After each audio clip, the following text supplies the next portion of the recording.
तो प्रिडेशन के बारे में सबसे पहले इकोलॉजिकल कंटेक्स्ट में जो क्वेश्चन पूछा जा सकता है, पहले तो टाइप ऑफ इंटरेक्शन। अब आप रैपिड फायर में बैठे हैं, आराम से टाइप करिए कि किस तरह से, मतलब हाउ डू, जो सिम्बायोसिस है, सिम्बायोसिस का मतलब है दो ऑर्गेनिजम्स का एक साथ रहना, उसमें प्रिडेशन को आप किस तरह से लिखेंगे। सो पहले बताइए, what would be the mechanism, plus minus आपने ये कहा, बिल्कुल ठीक है। दूसरी चीज अभी कपिल सर बता के गए हैं कि predation actually hunts, predator hunts, kills and eats the prey.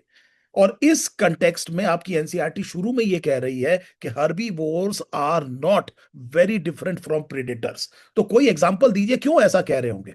Why are they saying कि herbivore are not very different from predators. मान लीजिए एग्जामिनर इसी लाइन से क्वेश्चन बनाता है और आपने केवल ये पढ़ लिया कि हर्बीवोर भी इकोलॉजिकल कंटेक्स्ट में, ब्रॉड इकोलॉजिकल कंटेक्स्ट में प्रेडेटर ही होते हैं। तो आपका इसके बारे में कहना क्या है कि आप ऐसा क्यों कह रहे हैं। सीड, बहुत बढ़िया बेटे, वेरी वेरी वेल, बहुत बढ़िया बेटे। आपने कहा कि सर खाली पत्तियां वत्तियां खाने की बात नहीं हो रही है, किसी वोरेशियस ईटर की बात नहीं हो रही है, खाली हम बात करें, मान लीजिए सीड ईट कर, some organism, some herbivore is eating seed and seed is a miniature organism. It is absolutely clear, absolutely, बहुत अच्छा है बेटे। सो बहुत अच्छा है। फिर एक और बात बताइए, एक एनसीईआरटी कह रही है कि it is a conduit for energy transfer across the trophic levels. So एक, क्योंकि मुझे बताइए क्यों जरूरी है ये कंड्यूट का होना, क्यों जरूरी है। Why do you require a conduit that takes place for transfer of energy from one trophic level to another? मुझे बताइए, ट्रॉफिक लेवल जो है वो, उसको एक लेवल से दूसरे लेवल में ट्रांसफर करने के लिए इस कंड्यूट की जरूरत क्यों है। ट्रांसफर ऑफ एनर्जी, बिल्कुल ठीक है बेटे। क्या मैं यहां पर यह कह सकता हूं, क्योंकि एनर्जी एंटर होने का तरीका यूनिडायरेक्शनल है, केवल सन से ही एनर्जी बेटे एंटर होगी और थ्रू प्रोड्यूसर ही होगी, और इसीलिए अगर प्रोड्यूसर से हायर ट्रॉफिक लेवल पे जाना है तो कोई ना कोई नजरिया, कोई ना कोई जरिया तो चाहिए ही। दोबारा समझिए मैंने इस चीज को कैसे एक्सप्लेन किया। मैंने ये कहा कि for almost all ecosystem, directly और indirectly, the sun is the ultimate source of energy, और ये जो एनर्जी है इसका यूनिडायरेक्शनल फ्लो होता है। इसकी एंट्री सनलाइट से प्रोड्यूसर्स के पास हो रही है और वहां से फिर ये सक्सेसिव ट्रॉफिक लेवल पर जाएगा। तो उसका आपको तरीका चाहिए कि ये किस तरह से जाएगा। तो उसका एक तरीका क्या हो सकता है, प्रिडेशन हो सकता है। क्या ये बात बिल्कुल क्लियर है। बोलते जाइए बेटे, वाई और एन लिखना होता है, हमने हमने वाई और एन लिखना होता है। एक और चीज देखिए बेटे, क्यों कोई स्पीसीज अगर इनएडवर्टेंटली इंट्रोड्यूस कर दी जाए किसी इकोसिस्टम में बिना किसी स्टडी के, हो सकता है वो इन्वेसिव हो जाए। What would be one of the primary reason for a species to become invasive in an ecosystem where it has been introduced. उसका वहां पर कोई प्रेडेटर ना होना। क्या आपको यहीं से ये समझ में आ गया कि प्रेडेटर कितना इंपॉर्टेंट रोल प्ले कर रहा है। It is keeping the prey population in control. कोई भी पॉपुलेशन आउटग्रो नहीं कर सकती बेटे, या करनी नहीं चाहिए for the stability of an ecosystem. जो अवेलेबल नेचुरल रिसोर्सेज है उससे बहुत ज्यादा ओवरग्रो नहीं करनी चाहिए पॉपुलेशन। किसी ना किसी चीज को, पॉपुलेशन को चेक में या कंट्रोल में रखना पड़ेगा, और वो काम कौन कर रहा है बेटे, प्रेडेटर। सो प्रेडेटर बहुत इंपॉर्टेंट रोल प्ले कर रहा है यहां पर, वो प्रे पॉपुलेशन को चेक में रखता है। बायोलॉजिकल जो कंट्रोल की बात हो रही है, यहां से माइक्रोब्स इन ह्यूमन वेलफेयर, और यहां से मिलाकर के आपसे क्वेश्चन पूछा जाएगा कि मान लीजिए हम प्रिकली पियर कैक्टस की बात कर रहे हैं, उसको कैक्टस में, उसको ऑस्ट्रेलिया में इंट्रोड्यूस कर दिया गया, अल्टीमेटली उसे कैसे कंट्रोल किया गया जब वो इन्वेसिव हो गया वहां पर। अगला क्वेश्चन ये है कि जो प्रिकली पियर कैक्टस ऑस्ट्रेलिया में इंट्रोड्यूस किया गया, what method was used to control it. तो एक बेटे मौत को कंट्रोल किया गया। मैं बेटे एजेंट नहीं पूछ रहा हूं, मेथड पूछ रहा हूं। मेथड पूछ रहा हूं बेटे, प्रेडेटर, बायो कंट्रोल। और bio control almost always, if it is बेटे successful, it will be by a predator. अगर बायो कंट्रोल मेथड को सक्सेसफुल होना है तो करीब करीब हर बार प्रेडेटर का इस्तेमाल टाइप की चीज की जाती है। आप याद करिए बेटे, आपने बायो कंट्रोल वहां पर भी पढ़ा है। आपने पढ़ा है ड्रैगन फ्लाइज, आपने पढ़ा है लेडी बर्ड, आपको याद आ रहा है कौन किसके ऊपर प्रेडेट करता है। आपने वहां पर पढ़ा है ट्राइकोडर्मा स्पीसीज, आपने पढ़ा है बेटे बैकुलो वायरसेस, और आपने पढ़ा है बैसिलस तुरिंजियंसिस, और यहां पर अब आपने पढ़ लिया कैक्टोब्लास्टिस कैक्टोरम। और ये बहुत इंपॉर्टेंट एक बात कर लिया। अब एक चीज देखिए बेटे, एक चीज देखिए, बड़े ध्यान से मेरी बात समझिएगा। एक प्रेडेटर का धर्म और काम है, वो प्रे को पकड़ना चाहता है, और प्रे का काम यह है कि वो प्रेडेटर से बचना चाहता है। तो ये जो सिम्बायोसिस है जिसमें पास पास दोनों रह रहे हैं, एक दूसरे को बहुत ज्यादा इंफ्लुएंस कर रहे हैं, तो ये बहुत इंपॉर्टेंट है कि अगर प्रे को बचना है तो उसमें एंटी प्रेडेटर जो ट्रेड्स है वो इवॉल्व होने चाहिए। और इसीलिए प्रेडेटर की वजह से प्रे और प्रे की वजह से प्रेडेटर, उसमें अलग अलग तरह के ट्रेड्स जो हैं वो over a period of time एक तरह से क्या होता है, डेवलप होना शुरू होते हैं। फॉर एग्जांपल बैट बैट जो है वो आपको पता है बेटे इको लोकेशन से पकड़ते हैं अपने प्रे को, और उसमें कुछ इंसेक्ट्स के पास में ये एक पर्टिकुलर टेक्निक, एक पर्टिकुलर कैपेबिलिटी डेवलप होती जा रही है इवोल्यूशन में कि वो जो है इस तरह के साउंड वेव्स को सुन पा रहे हैं, इस तरह से वो बच सकते हैं। And this is what is called as an evolutionary arms race. इसको हम इवोल्यूशनरी आर्म्स रेस कहते हैं। एंटी प्रेडेटरी ट्रेड्स का डेवलप होना प्रे में इसका प्राइम मूवर है इस आर्म रेस का, और इसीलिए एक की वजह से दूसरा, दूसरे वजह से पहला जो है बेटे वो डेवलप हो रहा है। लेकिन इसमें एक प्रॉब्लम है।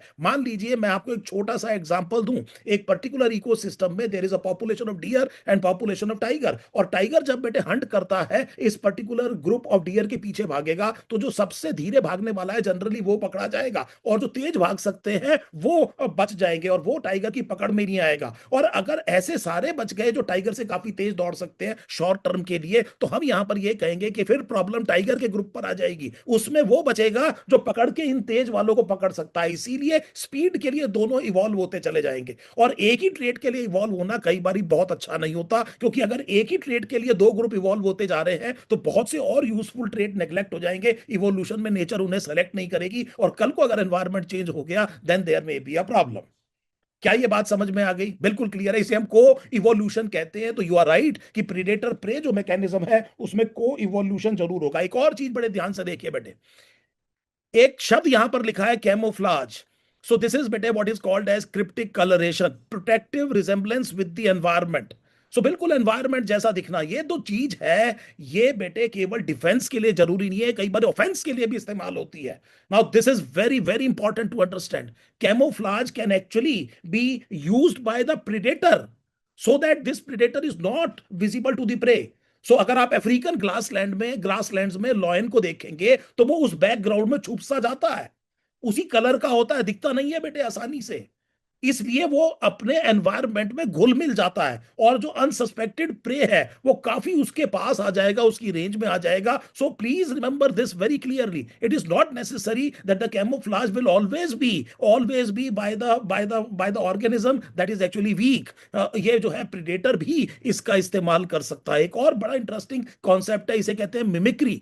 मिमिक्री का मतलब यह है कि मान लीजिए एक ऑर्गेनिज्म से फॉर एग्जांपल उसके पास कोई डिफेंस है, बिल्कुल बहुत जबरदस्त डिफेंस है, और प्रेडेटर उसको अवॉइड करता है, और एक और ऑर्गेनिज्म है जिसके पास डिफेंस नहीं है लेकिन वो इस जैसा दिखने लग गया है, ताकि जो प्रेडेटर है वो एक्चुअली इसको भी अवॉइड करे, वो चांस नहीं लेना चाहता इसके ऊपर अटैक करके, क्योंकि ये इसके जैसा दिख रहा है। अब ध्यान ये देना कि ये बेटे डिफेंसलेस है, इसके पास डिफेंस है, डिफेंसलेस मिमिक कर रहा है एक ऐसे को जिसके पास डिफेंस है। इसे बेटेसियन मिमिक्री कहते हैं, एनसीईआरटी की टर्म नहीं है लेकिन अपने दिमाग में रखिएगा। कई बारी प्रॉब्लम यह है कि मान लीजिए एक और चीज बताते हैं, मान लीजिए एक कोई ऑर्गेनिज्म है, नेवला जिसे कहते हैं, वो सांप को खाता है फॉर दैट मैटर, है ना।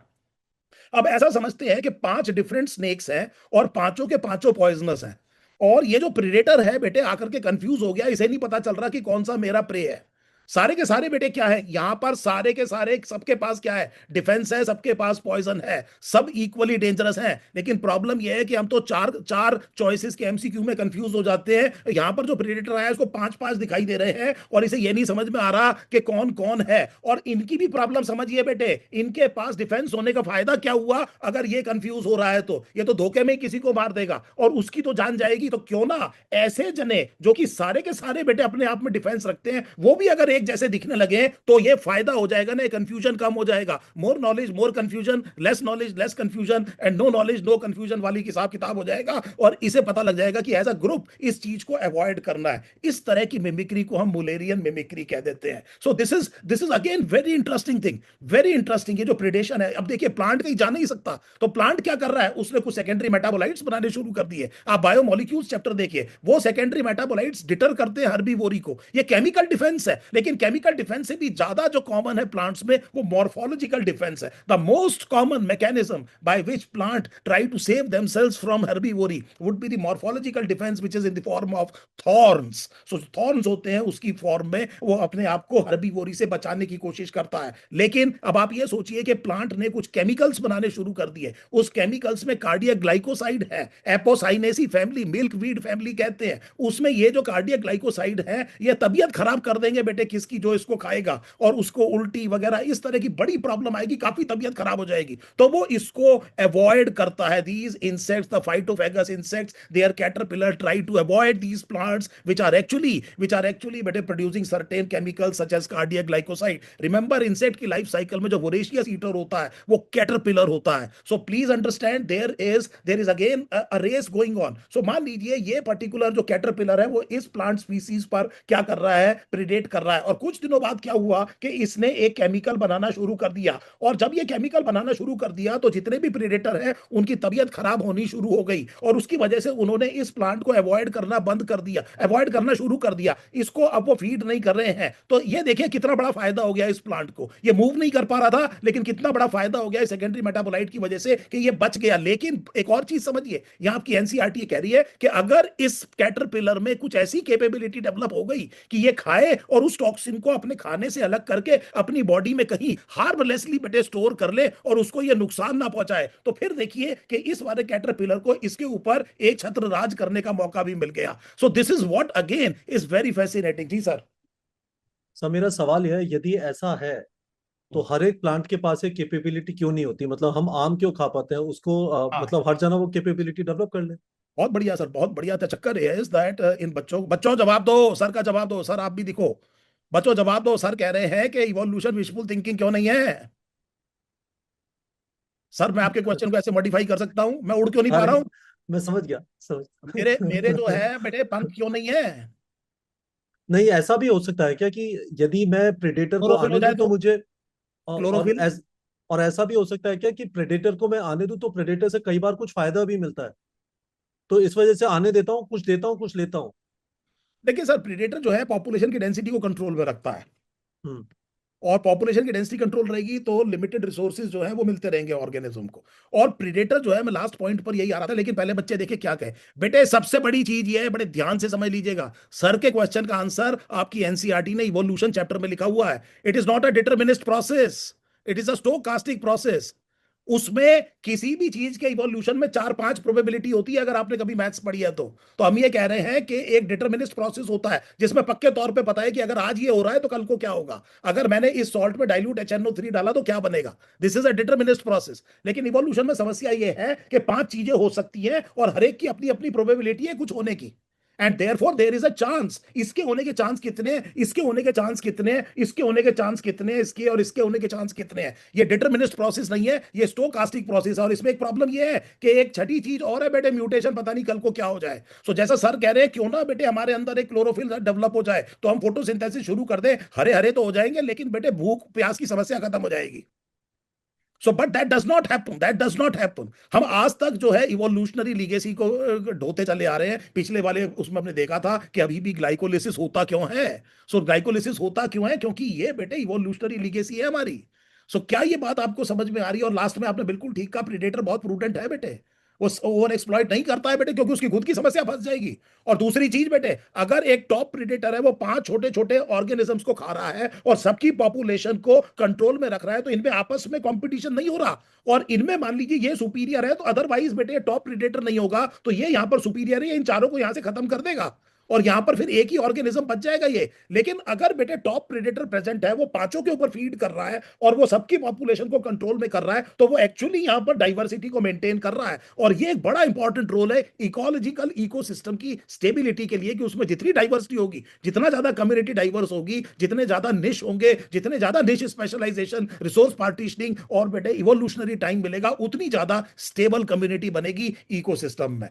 उम्मीद है आपको सारे क्वेश्चन समझ में आ गए जो आपसे प्रिडेशन से पूछे जा सकते हैं. यस और नो लिखिए ताकि आगे चलें. बिंदास जी है, सर. मजा आ गया सर, फैंटास्टिक. तो हमने चौथा टॉपिक कवर कर लिया है. कैमोफ्लाज में एक और चीज है सर, ये कैमेलियन है ना sir.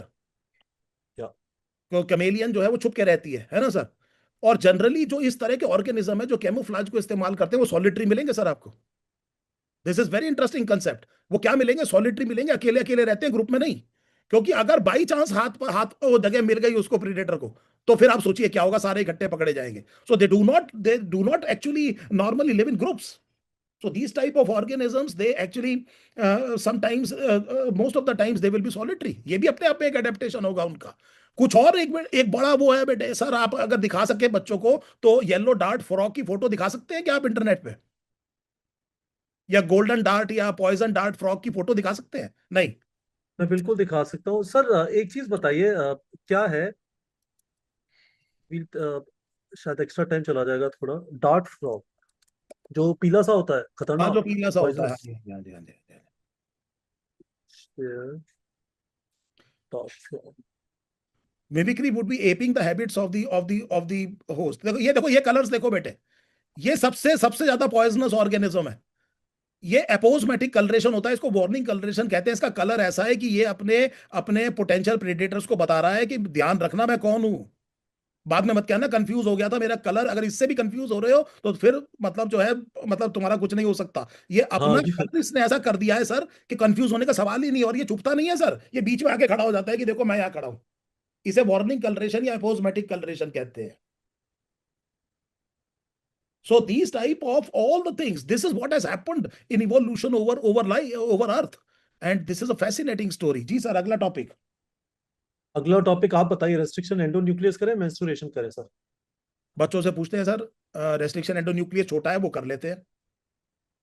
Alright guys, let's start with restriction endonuclease. अब हम बायोटेक्नोलॉजी प्रिंसिपल्स एंड प्रोसेसेस पे आ गए हैं। एक बहुत खूंखार क्वेश्चन है सर, एससीईआरटी एग्जाम्पलर का, अच्छा। ऑलमोस्ट स्टार्टिंग में। अच्छा। तो उसको मैं ढूंढ लेता हूँ, उसका गंदा सा करेक्ट परसेंटेज है, उसको भी डिस्कस कर लेंगे। आप स्टार्ट करिए सर। ठीक है, मैं शुरू करता हूँ। तो देखिए बेटे, मेरा क्वेश्चन नंबर 1 ये है कि रेस्ट्रिक्शन एंडोन्यूक्लियस प्रोड्यूस कौन करता है। अब आप फटाफट आंसर देते जाइए। रेस्ट्रिक्शन एंडोन्यूक्लियस एंजाइम कौन प्रोड्यूस करता है? बैक्टीरिया। क्यों करता है?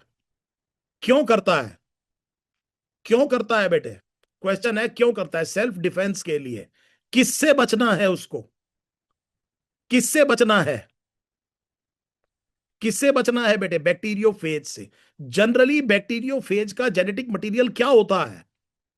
What is most commonly the genetic material of bacteriophage? Double stranded DNA.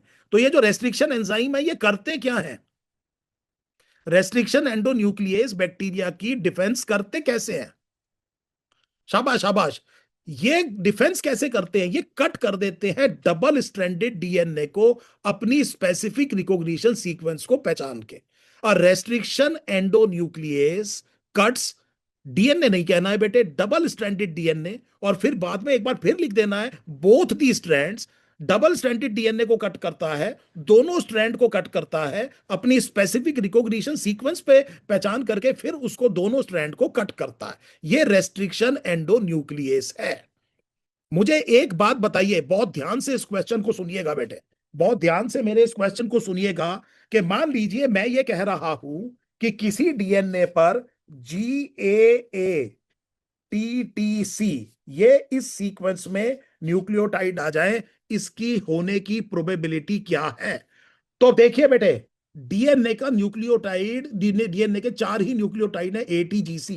तो किसी एक जगह पर जी आ जाए इसकी प्रोबेबिलिटी 1/4, फिर ए आ जाए इसकी प्रोबेबिलिटी 1/4, ए आ जाए इसकी प्रोबेबिलिटी 1/4। तो आप समझ पा रहे हैं कि इंडिविजुअल प्रोबेबिलिटी हर बार हर एक की 1/4 है। क्या यह बात सही है? यस और नो बताइए। इसका मतलब इनके साथ होने की प्रोबेबिलिटी 1/4 इंटू 1/4 इंटू 1/4 इंटू 1/4 हो जाएगी। मेरे ख्याल से ये 4000 समथिंग आता है, 4000 समथिंग। तो एक बार एक केवीपीवाई में क्वेश्चन आया था कि 10,000 बेस पेयर्स का एक जो है डीएनए है, उसमें ये साइट, ये वाली साइट कितनी बार आ जाएगी? तो आंसर था 2 से थोड़ा सा ज्यादा, 2.5 बार आ जाएगी। आपको 10,000 को 4,000 से डिवाइड करना है, 2.5 के करीब ये नंबर आएगा। इसका मतलब मैं ये क्वेश्चन आपको इसलिए करा रहा हूं कि ये तय है कि बैक्टीरिया का डीएनए भी ATGC से लिखा है और उसमें मिलियंस ऑफ बेसिस है बच्चे। तो ये तय है कि रेस्ट्रिक्शन एंडोन्यूक्लियस जो बैक्टीरिया बना रहा है उसी की रिकॉग्निशन सीक्वेंस उसके खुद के डीएनए पर जरूर लोकेटेड होगी, जरूर लोकेटेड होगी। अब वही क्वेश्चन जो आप समझ गए कि वो अपना डीएनए कैसे बचा लेता है, गिवन द फैक्ट कि यहां पर प्रोकैरियोटिक सेल है, the DNA is not protected with in the confines of a nuclear envelope. उसी कंपार्टमेंट में एंजाइम भी है और उसी कंपार्टमेंट में हमने कहा डीएनए भी है। और हमने जब डिफाइन किया तो हमने ये कहा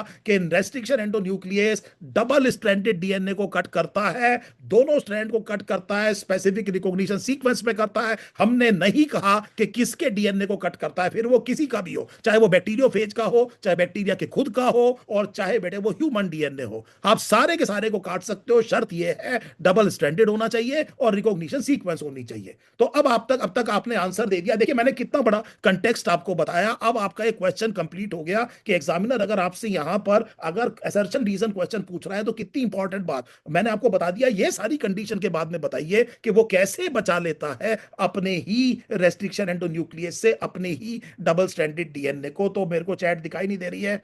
it protects its own DNA by methylation. So bacteria में एक रेस्ट्रिक्शन मॉडिफिकेशन सिस्टम होता है, एक और एंजाइम होता है, उसे मिथाइलेस कहते हैं, और वो इस साइट के ऊपर मिथाइलेशन करता है, मिथाइल ग्रुप्स को ऐड करता है ताकि जो डीएनए पॉलीमरेज है वो उसको एक्सेस ना कर पाए, एक्सेस ना कर पाए। अगर कोई डीएनए की सीक्वेंस को आपने एंजाइम के एक्शन से छुपाना है तो आप उसे मिथाइलेशन कर सकते हैं, रेस्ट्रिक्शन मॉडिफिकेशन सिस्टम कहते हैं, और इसमें मिथाइलेस इस काम को करते हैं। इस यहां से क्या आपको यह बात समझ में आ गई कि कैसे हम जीन को साइलेंस कर सकते हैं। मॉलिक्यूलर बेसिस ऑफ डिफरेंशिएशन में आपकी बॉडी के दो सेल आइडेंटिकल डीएनए होते हुए भी अलग अलग काम कैसे कर लेते हैं, क्योंकि उनमें अलग अलग सेट्स ऑफ जीन एक्टिव होती है। और इसका मतलब कुछ में इंसुलिन की जीन एक्टिव है, कहीं पर इंसुलिन की जीन इनएक्टिव है लेकिन प्रेजेंट है, और जहां पर इनएक्टिव है वहां पर या तो हिट्रोक्रोमेटाइज कर दिया होगा उस रीजन को ताकि प्रमोटर तक आरएनए पॉलीमरेज ना पहुंच पाए,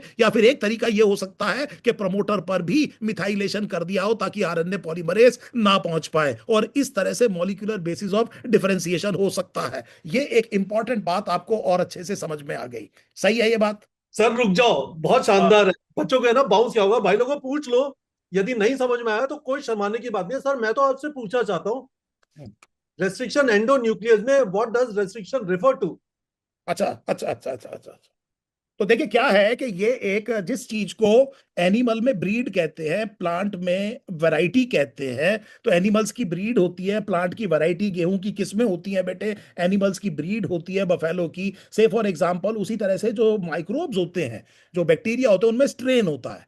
तो अब हमने ये कहा कि एक कोई बैक्टीरियम है, उसके ये तीन चार स्ट्रेन है, एक दो तीन चार, let us call them ABCD, और इन पर ये बैक्टीरियोफेज हमला कर सकता है। तो इस बैक्टीरियोफेज की जो होस्ट रेंज है वो ये चारों स्ट्रेन है, ध्यान देना बेटे, चारों स्ट्रेन इसकी होस्ट रेंज है। अब हुआ क्या कि ये वाला और ये वाला, ये वाला और ये वाला एक रेस्ट्रिक्शन एंडोन्यूक्लियस बनाता है, और वो रेस्ट्रिक्शन एंडोन्यूक्लियस इसके डीएनए को कट कर देता है। इसका मतलब ये बैक्टीरियोफेज उसकी कैपेबिलिटी, इस बैक्टीरिया की जो रेंज है स्ट्रेन की, उसमें रेस्ट्रिक्ट हो गई, वो इन दोनों में रेप्लिकेट नहीं कर पाएगा।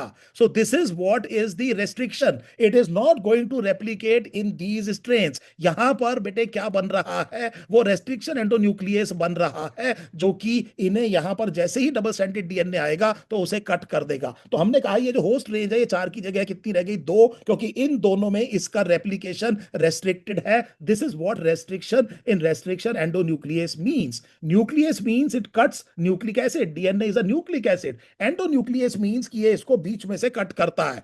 टाइप 2 रेस्ट्रिक्शन एंडोन्यूक्लियस को जनरली इस्तेमाल किया जाता है क्योंकि वो स्पेसिफिक रिकॉग्निशन सीक्वेंस पर ही कट करते हैं, रैंडमली कट नहीं करते। तो हम जिस रेस्ट्रिक्शन एंडोन्यूक्लियस की बात कर रहे हैं वो टाइप 2 रेस्ट्रिक्शन एंडोन्यूक्लियस है। उनमें भी ऐसे रेस्ट्रिक्शन एंडोन्यूक्लियस को कट करते हैं जो कि एसिमेट्रिक कट लगाए या स्टैगर्ड कट लगाए, जिससे जो रिजल्टेंट ओवरहैंग्स बने वो कॉम्प्लीमेंट्री स्टिकी एंड्स हो और डीएनए लाइगेज का फंक्शन बाद में फैसिलिटेट हो सके और रिकॉम्बिनेंट डीएनए बनाया जा सके। जी sir.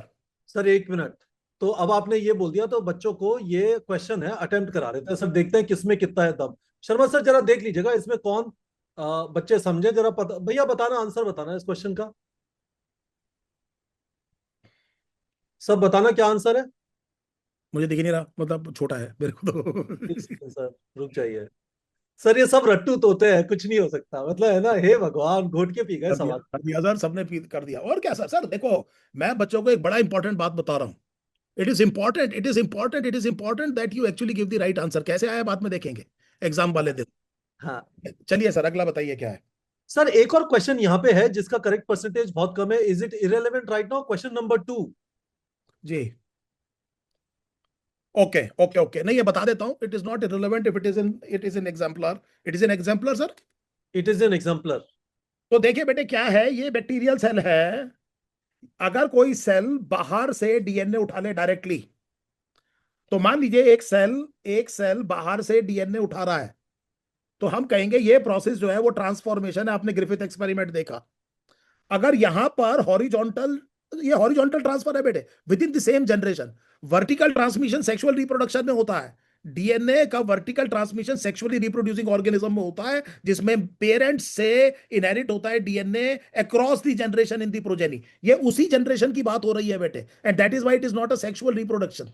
It is not a sexual reproduction. और इसे हॉरिजॉन्टल जीन ट्रांसफर के 3 तरीके हैं। ये तरीका तो बेटे ट्रांसफॉर्मेशन है, दूसरा तरीका वायरस पहुंचा दे इसको, इसे ट्रांसडक्शन कहते हैं, और तीसरा एक तरीका है जिसे आप कॉन्जुगेशन कहते हैं। वो ऐसे प्लास्मिड में होता, ऐसे बैक्टीरियल सेल में होता है जिन पर फर्टिलिटी प्लास्मिड होता है। सो फर्टिलिटी प्लास्मिड वालों में कॉन्जुगेशन। तो 3 तरीके हो गए। एक तरीका हो गया ट्रांसफॉर्मेशन, दूसरा ट्रांसडक्शन, और तीसरा कॉन्जुगेशन। मुद्दे की बात यह है कि यह सेक्सुअल रिप्रोडक्शन नहीं है। आपकी एनसीईआरटी सेल बायोलॉजी में इसको, क्वेश्चन को मैंने इसलिए कराया, वहां पर मेंशन करती है इस बात को कि a sort of something. It is not a sexual reproduction. Sexual reproduction में 2 प्रोसेसेस होने चाहिए बेटे। एक वो प्रोसेस जिसे आप मियोसिस कहते हैं, जिससे गैमेट बनता है, और दूसरा बेटे सिनगैमी, जिसे आप फर्टिलाइजेशन कहते हैं। ये दोनों चीजें होनी चाहिए। यहां पर कुछ नहीं हो रहा है, और यहां पर ये वर्टिकल ट्रांसमिशन ना होकर के हॉरिजॉन्टल ट्रांसफर है। इसलिए ध्यान रखिएगा, ये तीनों तरीके हैं, इससे आप बैक्टीरियल सेल। और इसीलिए बेटे एक और चीज,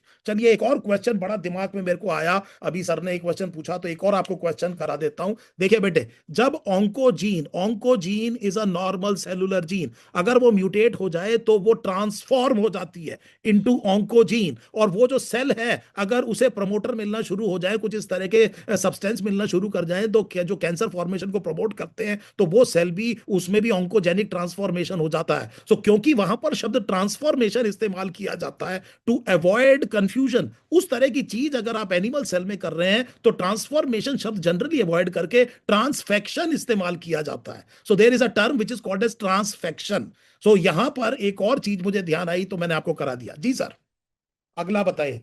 हाँ, इसका रिकॉग्निशन सीक्वेंस आपसे पूछेंगे। यस, इसका रिकॉग्निशन सीक्वेंस आपसे पूछेंगे कि रिकॉग्निशन सीक्वेंस में इनवर्स पैलिंड्रोम होता है बेटे। इसका मतलब यह है कि जब आप उल्टा सीधा एक समान कहते हैं, तो 2 स्ट्रैंड की बात करिए। अगर आप इस स्ट्रैंड को यहां से पढ़ रहे हैं और 5 प्राइम GAATTC है, तो कॉरस्पॉन्डिंग स्ट्रैंड को भी 5 प्राइम एंड से पढ़िए, और तब उस पर भी सीक्वेंस सेम होगी, GAATTC। दोनों तरफ बेटे GAATTC नहीं लिखा है यहां पर, इधर बेटे GAATTC, और इधर बेटे इस तरफ डायरेक्शन सेम रखनी पड़ेगी। इसे भी 5 प्राइम टू 3 प्राइम पढ़िए, इसे भी 5 प्राइम टू 3 प्राइम पढ़िए। तो जनरली कई बार इनवर्स इनवर्स जो है पैलिंड्रोम कहा जाता है। तो दोनों स्ट्रैंड पर इस तरह की जो चीज है, 6 से 8 बेस पेयर की ये सीक्वेंस होती है। और अगर इसमें एसिमेट्रिकल कट लगा रहे हैं, तो हम ये कहते हैं कि जो स्टिकी एंड बनते हैं, और स्टिकी एंड की वजह से रिकॉम्बिनेंट डीएनए बनाना आसान हो जाता है, डीएनए लाइगेज का फंक्शन फैसिलिटेट हो जाता है। तो आपसे क्वेश्चन ये पूछा जा सकता है कि क्यों ये जरूरी है, क्यों ये अच्छा है और जरूरी है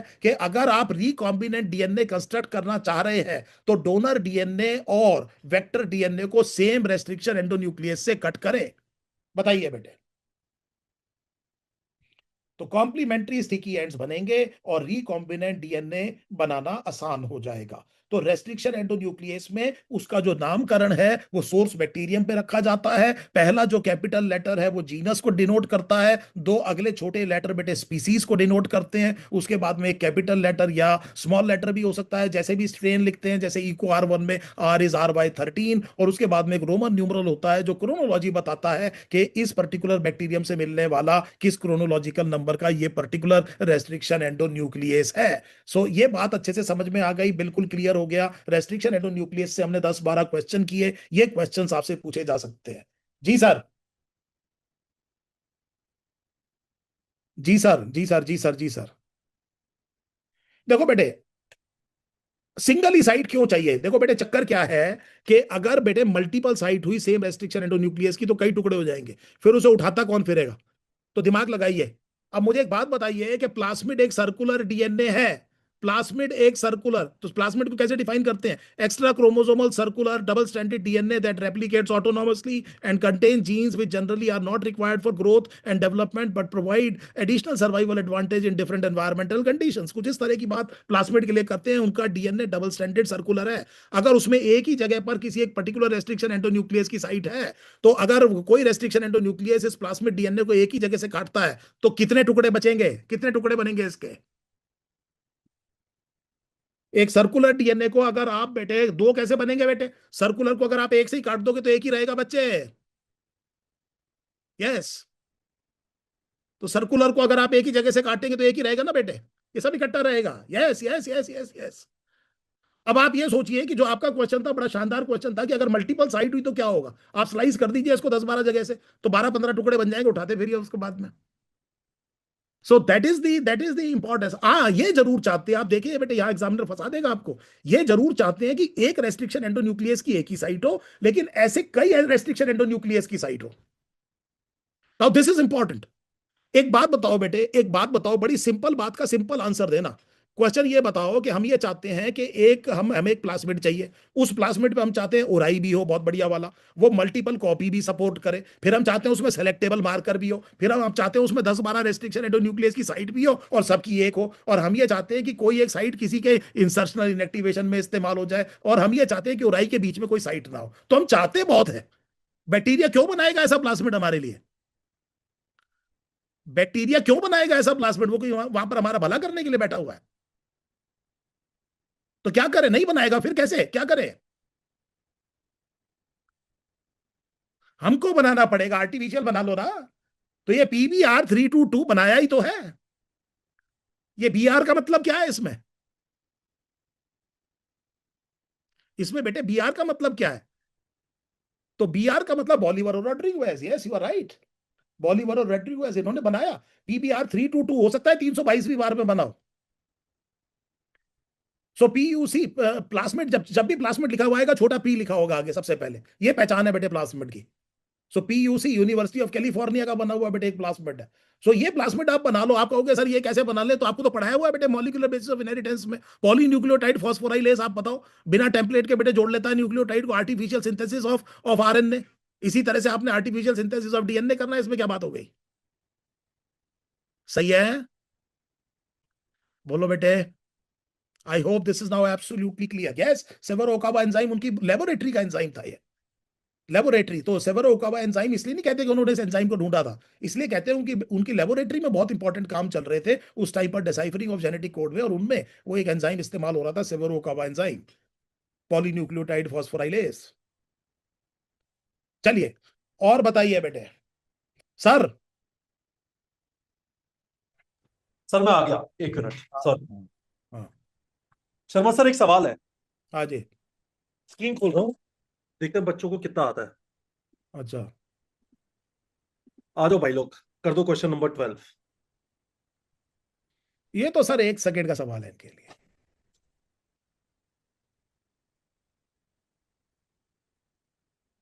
ये सब ये मैं एग्जाम के मैं देख रहा था, कुछ आंसर 1 है। क्या बात है सर, मजा बांध दिया बच्चों ने। सही जवाब। आप आंसर लगाओ, आप आंसर लगाओ। लगा दिया सर, 1 आया। लगाओ तो सही। अच्छा, आपने भी ठीक लग वेरी गुड। नहीं मैंने नहीं, मैंने तो बच्चों का देख के लगाया। Good. Sir this is a very good cohort, believe me, हम तो इनसे कई बार इंटरेक्ट कर चुके हैं। These are very very good cohort. बच्चों क्वेश्चन नंबर 14 का भी आंसर बता दो जरा। करो।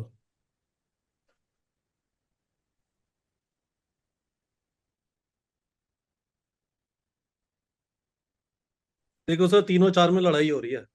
नहीं नहीं, 3 और 4 तो कुछ जने बिना देखे बिना पढ़े लगा देते हैं, आंसर 3 ही है। देखो, अब देखो, कोई लड़ाई नहीं है।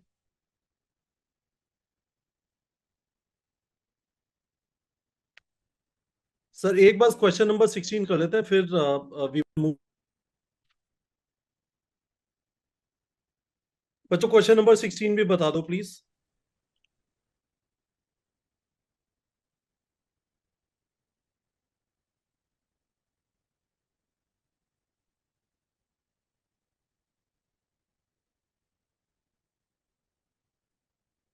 देखो सर, बच्चे बहुत बढ़िया हैं, फिर देखो सही आंसर आ रहा है ऑलमोस्ट ऑलवेज। अब आप ग्रीडी होते जा रहे हो, जहां मर्जी जाओ कुछ नहीं होगा, सब आता है सही उनको। सही बात है।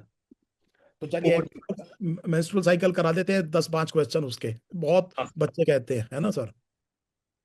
How many of you have seen the video that I have put on the follicle, development of follicle, क्योंकि मैंने एक वीडियो डाला था फॉलिकल के लिए, ताकि जो है आप जो है वो फॉलिकल एक बार समझ लें कि किसे कहते हैं। बहुत बढ़िया। तो फिर बेटे बिल्कुल ठीक है, आपको समझ में आएगा। सबसे पहले तो ये समझिए कि मेंस्ट्रुअल साइकिल का day one is the day of the menstrual flow.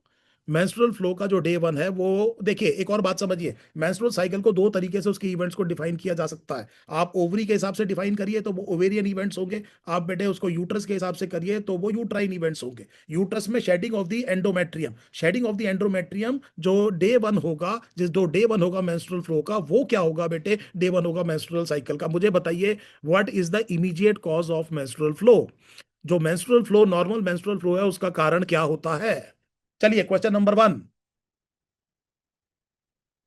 ना ना ना ना ना ना ना ना progesterone withdrawal, yes, progesterone withdrawal. So the normal menstrual bleed is progesterone withdrawal bleed. पहली बात तो ये समझ लीजिए।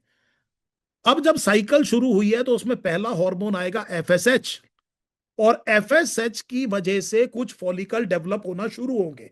4 5 3 4 5 फॉलिकल डेवलप होना शुरू होंगे, और वो फॉलिकल जिस पर सबसे ज्यादा रिसेप्टर होंगे वो डोमिनेंट फॉलिकल बनेगा, और वो डोमिनेंट फॉलिकल फिर अल्टीमेटली डेवलप होगा, बाकी एट्रेजिया में चले जाएंगे। तो जनरली एक मेंस्ट्रुअल साइकिल के दौरान एक सिंगल फॉलिकल डेवलप होकर के डोमिनेंट फॉलिकल और बाद में ग्राफियन फॉलिकल बनता है। शुरुआत ये काम किसने करी, FSH, follicle stimulating hormone, anterior pituitary से आया, गोनाडोट्रोपिन है। अगर आप किसी को गोनाडोट्रोपिन कह रहे हैं तो यह ध्यान रखिएगा उसका फंक्शन गोनाड पर होगा।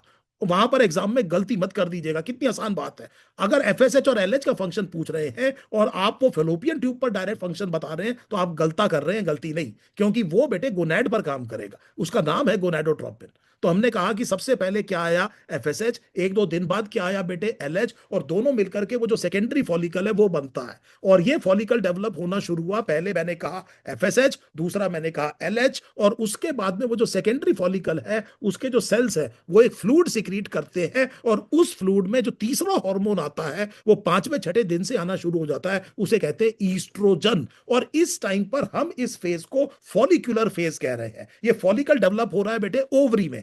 यूट्रस में पहले 2 से 5 दिन तक एंडोमेट्रियम शेड हुआ, उसे आपने मेंस्ट्रुअल फेज का, और उसके बाद में वो जो शेडिंग हुई थी एंडोमेट्रियम की, उसमें बेसल बेसल लेयर्स भी शेड हो गई थी, उनको रीजनरेट किया जाता है थ्रू प्रोलिफरेशन, और ये काम बेटे ईस्ट्रोजन करता है, जो कि चौथे पांचवें पांचवें छठे दिन से आना शुरू हुआ। तो तीसरा हार्मोन कौन आया बेटे, ईस्ट्रोजन। ईस्ट्रोजन की जो प्री ओव्यूलेटरी पीक है वो पोस्ट ओव्यूलेटरी पीक से ज्यादा होती है। एग्जामिनर आपसे पूछेगा ईस्ट्रोजन की जो प्री ओव्यूलेटरी स्टेजेस है उसमें ये बताइए कि क्या फंक्शंस हैं, आप ये कहेंगे कि it regenerates the endometrium through proliferation. इसीलिए यूट्राइन इवेंट्स के हिसाब से इसको कॉरस्पॉन्डिंगली आप प्रोलिफरेटिव फेज भी कह सकते हैं। तो पहले एफएसएच, बाद में एलएच, तीसरा बेटे ईस्ट्रोजन। ईस्ट्रोजन का काम आपको समझ में आ गया। ईस्ट्रोजन का जो पीक है वो जस्ट बिफोर ओव्यूलेशन डे 13 14 तक पहुंचेगा। शुरू में ईस्ट्रोजन का नेगेटिव फीडबैक होता है एफएसएच पे। अगर आप अपनी एनसीईआरटी का डायग्राम देखें तो एफएसएच एलएच शुरू में आकर के फिर उनका लेवल कम हो रहा है और धीरे धीरे ईस्ट्रोजन का लेवल बढ़ रहा है। लेकिन something unusual happens just before ovulation. Ovulation से 30 से 36 घंटे पहले कुछ अनयूजुअल चीज होती है, हमें बहुत ढंग से नहीं पता उसकी वजह क्या है, लेकिन oestrogen undergoes a positive feedback with LH and FSH. ध्यान देना बेटे, फिर समझ लीजिए मैंने क्या कहा। जस्ट बिफोर ओव्यूलेशन ईस्ट्रोजन जब अपनी पीक पर है, कायदे में एफएसएच और एलएच बिल्कुल लो होने चाहिए, लेकिन कुछ ड्रामेटिक होता है, सडनली उनके बीच में एक पॉजिटिव फीडबैक होता है। इसका मतलब ईस्ट्रोजन जब अपनी पीक में होता है तो एलएच और एफएसएच दोनों के लेवल बढ़ते हैं, दोनों के। लेकिन एलएच का लेवल बहुत ड्रामेटिक बढ़ता है, और बहुत ड्रामेटिक बढ़ता है इसीलिए उसे एफएसएच ओ सॉरी एलएच सर्ज कहा जाता है। एफएसएच का लेवल उतना ड्रामेटिक नहीं बढ़ता, उतना ज्यादा मैग्नीट्यूड में नहीं बढ़ता कि उसे एफएसएच सर्ज कहा जाए। है, लेकिन वो LH सर्ज होता है, और वो जो LH सर्ज है वो एक्ट करेगा किसके ऊपर, उस फॉलिकल के ऊपर, और उस फॉलिकल के जितने भी सेल्स हैं उनको कन्वर्ट कर देगा ल्यूटीन सेल्स में। इसीलिए उसे ल्यूटिनाइजिंग हार्मोन कहते हैं। ल्यूटीन सेल का मतलब है वो सिक्रीटरी है, और वो सिक्रीट करेंगे कोई ना कोई फ्लूइड, कुछ ना कुछ सिक्रीट करेंगे, अभी हम देखेंगे क्या सिक्रीट करेंगे, और अचानक उनका नंबर बढ़ जाएगा। तो जो फॉलिकल है उसमें अचानक सिक्रीशन बढ़ा, उसमें अचानक सेल का नंबर बढ़ा, ये LH की बात हुई, और LH की वजह से ही जो प्राइमरी oocyte, जो oocyte था, सेकेंडरी oocyte था, उसकी भी फाइनल मैच्योरेशन होती है, वो भी तैयार हो जाता है ओव्यूलेशन के लिए। ये काम बेटे LH का है। इसकी वजह से फॉलिकल के अंदर प्रेशर इकट्ठा हो जाता है, और उस प्रेशर की वजह से the follicle ruptures, the Graafian follicle ruptures, it releases secondary oocyte arrested at metaphase 2 of meiosis 2, वो रिलीज हो जाता है। उसके चारों तरफ जोना पेलुसिडा होती है, और उसके चारों तरफ कोरोना रेडिएटा होता है, और उनके बीच में ग्राउंड सब्सटेंस होता है, ग्राउंड सब्सटेंस में हाइल यूरोनिडेस होता है। ये ओव्यूलेशन जिसे हम कह रहे हैं ovulation, actually is the release of secondary oocyte। It happens into the abdominal cavity, it happens into the abdominal cavity. वहां से एक वाटर करंट में फंस के ये फिम्ब्रिए की तरफ जाते हैं। फिम्ब्रिए वो फिंगर लाइक प्रोजेक्शन है फेलोपियन ट्यूब के, जो इस टाइम पर ईस्ट्रोजन की वजह से अपना ओरिएंटेशन बेटे बिल्कुल ओवरी के ऊपर कर चुके हैं, और उसकी वजह से जो ये रिलीज हुआ है oocyte, उसको पकड़ के इनफंडिबुलम से इसको फिब्रिए ने पकड़ के फेलोपियन ट्यूब में पहुंचा दिया, और धीरे धीरे फिर ये जो फेलोपियन ट्यूब है इसकी लाइनिंग में बेटे कोलमनार सीलिएटेड एपिथेलियम है, और इसमें पेरिस्टेल्सिस होगा, जिसकी मदद से जो सेकेंडरी oocyte है वो साइट ऑफ फर्टिलाइजेशन एम्पुला में पहुंचेगा, जो वाइडेस्ट पार्ट है फेलोपियन ट्यूब का, नियर दी इस्थमस। तो हम कहते हैं एम्पुलर इस्थमिक जंक्शन, लेकिन कहां पर, एम्पुला में, that is the normal site of fertilisation. अब उधर जाइए, ओवरी में क्या हुआ। ओवरी में जो वो ग्राफियन फॉलिकल था वो रप्चर हुआ, और उसमें जो है कुछ सेल्स बाहर निकल गए, लेकिन बाकी रप्चर्ड ग्राफियन फॉलिकल कहां रह गया बेटे, ओवरी में रह गया। ये वो रप्चर्ड ग्राफियन फॉलिकल है which is a body of cells, और बॉडी के लिए कहते हैं बेटे कॉर्पस, और इसीलिए ये सारे के सारे ल्यूटीन सेल है। It is a body of lutein cell, क्योंकि LH इसके ऊपर ऐड कर चुका है, इसीलिए इसको कहते हैं कॉर्पस ल्यूटियम। ये corpus luteum large amount of progesterone secrete करेगा, लार्ज अमाउंट ऑफ प्रोजेस्टेरॉन। सो चौथा hormone just before the ovulation, आप ये कह सकते हैं just before, coinciding with the time of the ovulation, progesterone आता है। और ये जो प्रोजेस्टेरॉन है इसके मॉलिक्यूलर फंक्शन है, ये थर्मोजेनिक है। इसीलिए नेचुरल मेथड ऑफ कंट्रासेप्शन में कई बार कहते हैं कि जो ओव्यूलेशन है उससे जस्ट पहले फीमेल का जो बेसल बॉडी टेम्परेचर है वो थोड़ा सा बढ़ जाता है। पहला हार्मोन जो आया है वो कौन आया है बेटे, प्रोजेस्टेरॉन, इसी की वजह से वो होगा। और ये जो पर्टिकुलर फिनोमिना हुआ है, ये जो रप्चर हुआ है ग्राफियन फॉलिकल, ये जो कॉर्पस ल्यूटियम बना है, इसे बनाया है LH ने। ये कॉर्पस ल्यूटियम बेटे ये सिक्रीट करेगा प्रोजेस्टेरॉन, और ये प्रोजेस्टेरॉन उस एंडोमेट्रियम को, जिसको रीजनरेट और प्रोलिफरेट किया था किसने, ईस्ट्रोजन ने, उसे ग्लैंडुलर और उसे बहुत सिक्रीटरी और उसे बहुत न्यूट्रिटिव और बहुत वास्कुलर बनाएगा, रेडी फॉर इंप्लांटेशन बनाएगा प्रोजेस्टेरॉन, जो कि कौन सिक्रीट कर रहा है, corpus luteum. Corpus luteum oestrogen भी सिक्रीट करता है, लेकिन कम। अगर कोई जनाब मुझसे एग्जाम में ये पूछे कि दोनों में से एक ही चूज करना है कि कॉर्पस ल्यूटियम क्या सिक्रीट कर रहा है, तो पहला आंसर बेटे प्रोजेस्टेरॉन होगा, कभी भी ईस्ट्रोजन नहीं होगा। वो बात ठीक है कि ईस्ट्रोजन प्रोड्यूस करता है, लेकिन आप पहला हार्मोन अगर आपको एक ही सेलेक्ट करना है तो it has to be progesterone. और उस प्रोजेस्टेरॉन का काम आपको समझ में आ गया कि अब ये प्रोजेस्टेरॉन बेटे एंडोमेट्रियम को मेंटेन करेगा, और क्योंकि अभी ईस्ट्रोजन भी आ रहा है तो प्रोजेस्टेरॉन और ईस्ट्रोजन दोनों मिलकर FSH LH को लेवल को कम कर देंगे, और नया फॉलिकल डेवलप नहीं होगा। लेकिन ये जो बेटे आया था अभी, जो LH आया था, जिसने काफी सारा LH आया था, LH सर्च के टाइम पर उसने इस कॉर्पस ल्यूटियम का काम बेटे 7 8 10 दिन चला दिया। ये वो टाइम है आफ्टर फर्टिलाइजेशन। देखिए, ovum once release must be fertilise within 24 hours. तो मान लीजिए 14th डे ओव्यूलेशन होता है तो 15वें दिन तक फर्टिलाइजेशन हो जाना चाहिए, और अगर फर्टिलाइजेशन 15वां दिन हुआ है तो 7th 8th day post fertilisation 21 22वें 23वें दिन बेटे इंप्लांटेशन हो जाता है ब्लास्टोसिस्ट का, दैट एस्टैब्लिशेस द प्रेगनेंसी। तब तक एंडोमेट्रियम को बहुत ज्यादा मेंटेन करना बहुत जरूरी है, और उतना बेटे काम कर रहा है कॉर्पस ल्यूटियम, क्योंकि बहुत सारा LH आया था। लेकिन पोस्ट ओव्यूलेटरी फेज में बेटे LH अब आ नहीं रहा है, और ये LH चाहिए बेटे कॉर्पस ल्यूटियम को काम करने के लिए। और अगर फर्टिलाइजेशन नहीं हुआ तो इस एंडोमेट्रियम को इस स्टेट में रखने का कोई फायदा नहीं है। दूसरी प्रॉब्लम यह है कि FSH और LH को बेटे नेगेटिवली इनहिबिट किया हुआ है, नया फॉलिकल डेवलप नहीं होगा। सो अगर फर्टिलाइजेशन नहीं हुआ तो कॉर्पस ल्यूटियम अब इंडेफिनेटली काम नहीं कर पाएगा, वो धीरे धीरे इन्वॉल्यूट होकर के क्या बन जाएगा, कॉर्पस एल्बिकेंस। क्या बनाना बंद कर देगा, प्रोजेस्टेरॉन। ऑब्वियसली ईस्ट्रोजन भी कर देगा, लेकिन क्या बनाना बंद कर देगा, प्रोजेस्टेरॉन। और वही प्रोजेस्टेरॉन जहां से हमने शुरू किया था उसकी विड्रॉल से एंडोमेट्रियम स्टफ होगा और नेक्स्ट साइकिल शुरू हो जाएगी। ना केवल मेंस्ट्रुअल फ्लो होगा बल्कि नेगेटिव फीडबैक भी हट जाएगा बेटे एफएसएच और एलएच पर, और अगला फॉलिकल डेवलप होना शुरू हो जाएगा। These are beautiful events of बेटे मेंस्ट्रुअल साइकिल। मेरे ख्याल से आपको बड़े आसानी से समझ में आ गया होगा द इंट्रिकेसीज, हाउ दिस बेटे interplay of ovarian steroids and the gonadotropins happens, कभी कोई ज्यादा कभी कोई कम, and the same thing is बेटे reflected in the structure and the physiology of the structure of the secondary sexual organs which would be the uterus etc. उम्मीद है अच्छे से समझ में आया। पहला हार्मोन बेटे हमने कहा एफएसएच, फिर कौन आया बेटे एलएच, तीसरा कौन आया बेटे ईस्ट्रोजन, चौथा कौन आया बेटे प्रोजेस्टेरॉन। प्रोजेस्टेरॉन विड्रॉल ब्लीडिंग होती है, प्रोजेस्टेरॉन ईस्ट्रोजन ज्यादा इफेक्टिव होते हैं बेटे ओव्यूलेशन को सप्रेस करने के लिए। That would be the rational कि क्यों जो कॉम्बिनेशन पिल होती है ओरल कॉन्ट्रासेप्टिव पिल जिसमें low dose synthetic oestrogen low dose synthetic progesterone second day से शुरू कर दिया जाता है। फीमेल से कहा जाता है 21 डेज ले, तो ताकि शुरू में ही बेटे अगर प्रोजेस्टेरॉन ईस्ट्रोजन को आप बिल्ड करेंगे तो नेगेटिव फीडबैक होगा, एफएसएच एलएच नहीं आएगा। जब एफएसएच एलएच नहीं आएगा तो फॉलिकल डेवलप नहीं होगा, फॉलिकल डेवलप नहीं होगा तो ओव्यूलेशन नहीं होगा। इसीलिए ओरल कॉन्ट्रासेप्टिव पिल्स का जो मेन मैकेनिज्म ऑफ एक्शन है वो एक्चुअली क्या है बेटे, they prevent ovulation. So I hope this is now absolutely clear. एक और चीज याद रखिए कि ईस्ट्रोजन की दो पीक आ रही है बेटे। पहली जो पीक है वो ज्यादा बड़ी है बेटे, pre ovulatory peak post ovulatory peak से ज्यादा ऊंची है। दूसरी चीज प्रोजेस्टेरॉन वो हार्मोन है जो लास्ट में आता है जस्ट बिफोर ओव्यूलेशन या just at the time of ovulation और इंक्रीज करता है बेसल बॉडी टेम्परेचर। एलएच का जो सर्ज है वो बहुत ड्रामेटिक है, एफएसएच भी लेकिन उस टाइम बढ़ रहा है। इसका मतलब तीन हार्मोन ऐसे हैं जो जस्ट बिफोर ओव्यूलेशन अपनी पीक पर पहुंचते हैं, ईस्ट्रोजन एफएसएच और एलएच। क्या ये बात सही है? प्रोजेस्टेरॉन बेटे 22वें 23वें दिन मैक्सिमम लेवल पर आपने देखा होगा, और उसके बाद में corpus albicans and withdrawal bleeding. So I hope this is now absolutely clear. Yes और नो लिखिए बेटे। सर मैं तीन क्वेश्चन पूछना चाहता हूँ। मुझे लार्जली ये समझ में आया कि मेंस्ट्रुअल साइकिल के दो फेजेस हैं, प्री ओवुलेटरी फेज है और लुटियल फेज है।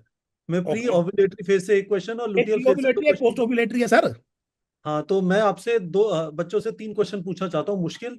देखते हैं किसमें कितना है दम। पूछ लूँ सर? पूछ लो सर, पूछो। ये लो सर, ये लुटियल फेज से पूछ रहा हूँ। ये नहीं, प्री ओवुलेटरी से, ओवुलेटरी से है। लो भाई, लो कर लो, देखते हैं किसमें कितना है दम।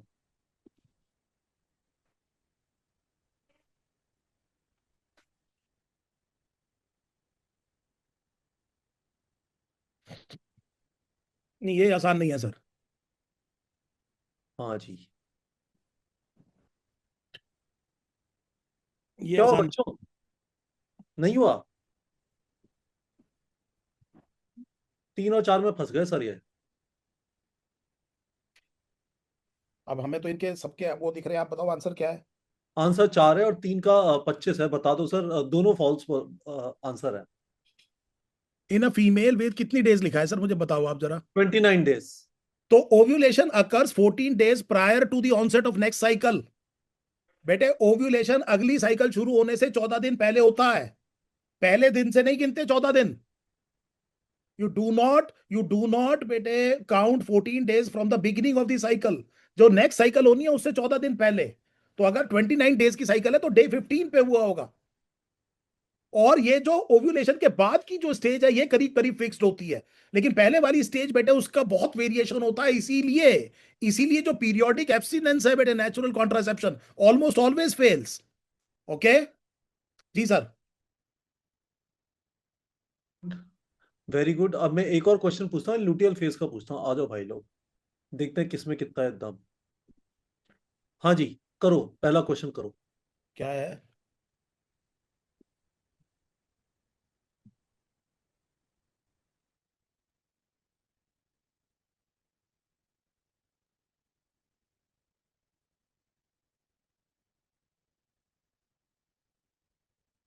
ध्यान से करो, ध्यान से करो अद्रिजा, ध्यान से करो, ध्यान से करो, ध्यान से करो।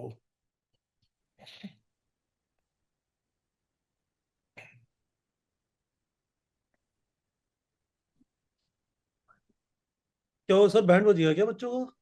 पता नहीं सर, नहीं सही कर रहे, सही कर रहे, मेरे हिसाब से तो सही कर रहे। आंसर बताओ। आंसर तीन ही है सर। तो तीन तो सबने तीन दे रहे हैं, मेरे को तो दिख नहीं रहा तीन पता और नहीं। दो में क्यों कंफ्यूजन हो रहा है सर? ये तो it is all over the place. नहीं सर, मतलब मेरे को लग रहा है मेजोरिटी, मैं तो तीन ही देख रहा हूँ answer.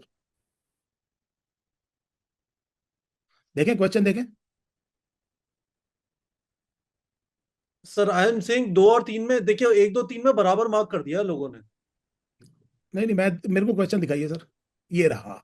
L H is necessary to maintain luteal function for the second 2 weeks of the menstrual cycle, to maintain the luteal function of the second 2 weeks of the menstrual cycle. तो ये जो है ना, बहुत अच्छा असर्शन की वो stem नहीं है ना। लेकिन फिर भी यस, वो मतलब यही है कि वो जो अगर 28 दिन की साइकिल को 2-2 हफ्ते के, मतलब 4 हफ्ते को 2-2 हफ्ते डिवाइड कर दे, तो अगले 2 हफ्ते में वो कह रहे हैं कॉर्पस ल्यूटियम का काम है। बिल्कुल ठीक है, ये बात ठीक है। अगर fertilisation does not occur, LH is continued to be secreted low concentration, बिल्कुल गलत है। मैंने आपसे कहा था अभी एलएच आएगा ही नहीं, एलएच आएगा नहीं, कॉर्पस ल्यूटियम इन्वॉल्यूट हो जाएगा और it will get converted into corpus albicans. तो reason is false, reason is false. अब बेटे इससे बड़ा बढ़िया क्वेश्चन आता है। इस क्वेश्चन से एक और हमें क्वेश्चन समझ में आया। मुझे बताइए कि अगर फर्टिलाइजेशन हो गई, एलएच आएगा नहीं, और अगर एलएच आया नहीं तो कॉर्पस ल्यूटियम डीजनरेट हो जाएगा। कॉर्पस ल्यूटियम डीजनरेट हो गया तो प्रोजेस्टेरोन आना बंद हो जाएगा। प्रोजेस्टेरोन आना बंद हो गया तो एंडोमेट्रियम स्लफ ऑफ हो जाएगा और प्रेगनेंसी वेस्ट हो जाएगी। What maintains? ये लो, अगला आंसर खुद ही दे देते हैं सर, पहले आंसर दे देते हैं, HCG। ये है HCG। पर मैं भी बेटे पूछूंगा जरूर एक क्वेश्चन। अब मुझे बता, आपने बिल्कुल सही कहा, ह्यूमन कोरियोनिक गोनाडोट्रोपिन, तो एलएच भी बेटे गोनाडोट्रोपिन है। एलएच नहीं आ सकता, पर एलएच जैसा तो कोई आ सकता है। वो कौन है बेटे? ह्यूमन कोरियोनिक गोनाडोट्रोपिन है। मुझे बताइए कि फीमेल के यूरिन में, जो प्रेग्नेंट फीमेल है उसके यूरिन में, the detection of HCG by monoclonal antibodies is the rationale of the pregnancy test. Why? मुझे बताइए कि प्रेग्नेंट फीमेल के यूरिन में इस हार्मोन का डिटेक्शन मोनोक्लोनल एंटीबॉडीज की मदद से, इसे प्रेगनेंसी टेस्ट का बेसिस या ग्रेविडेस टेस्ट का बेसिस कहते हैं। ऐसा क्यों? क्योंकि ये प्रोड्यूस होता है बेटे फीटस से। ये बेटे ट्रोफोब्लास्ट सेल्स प्रोड्यूस करते हैं जो मदर की बॉडी के नहीं है। इसका मतलब ये है कि प्रेगनेंसी एस्टैब्लिश हुई है। Yes, you are right sir. ये बहुत शानदार बच्चे हैं। सेशन खत्म करो। एक और क्वेश्चन फाइनल, उसके बाद नहीं पूछूंगा सर। हाँ सर बताइए। करो भाई लोग। ये तो अभी कर दिया। चलो कराओ कराओ कराओ कराओ।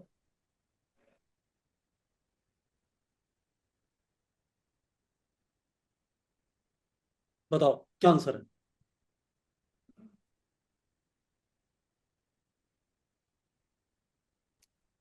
आंसर आ रहा है 3। यहाँ पे 2 भी आ रहा है, 4 भी आ रहा है। ये बच्चे सर लॉक करने को बोल दिया ना तो सब रो देंगे। अम, समझे नहीं है? सोच लो भाई लोग। लॉक करें? मैं जितना बोल रहा हूँ ना उतने और इधर उधर भाग जा रहे हैं भाई। नहीं देख अब तो लेते ठीक आ हैं। रहे हैं, अब ठीक आ रहे हैं। आंसर 2 है, 3 नहीं हाँ है। अब नहीं, अब 3 आ क्यों रहा है। बोल रहे नहीं अब दो, अब काफी दो आ रहा है सर। हैं? सर एक बार हाँ बता दीजिए फिर खत्म करेंगे। हाँ। ये 3 क्यों? In the absence of fertilisation the corpus luteum degenerates into corpus albicans, बिल्कुल सही बात है। इसके लिए एक के लिए आंसर तो ये होना चाहिए, because because there is no continued secretion of LH and LH is required for the maintenance. LH is not coming and therefore it gets degenerated in case the fertilization does not happen. ये होना चाहिए इसका तो A answer. अब हम देखते हैं reason क्या है। The level of oestrogen and progesterone are highly reduced towards the end of the luteal phase. बिल्कुल, जब कॉर्पस ल्यूटियम बेटे ये डिजेनरेट हो जाएगा तो प्रोजेस्टेरोन ईस्ट्रोजन का लेवल कम हो जाएगा। इन्हीं की विड्रॉल से बेटे ब्लीडिंग होती है, ये हमने आपको बताया, पर ये वो वजह नहीं है उसकी।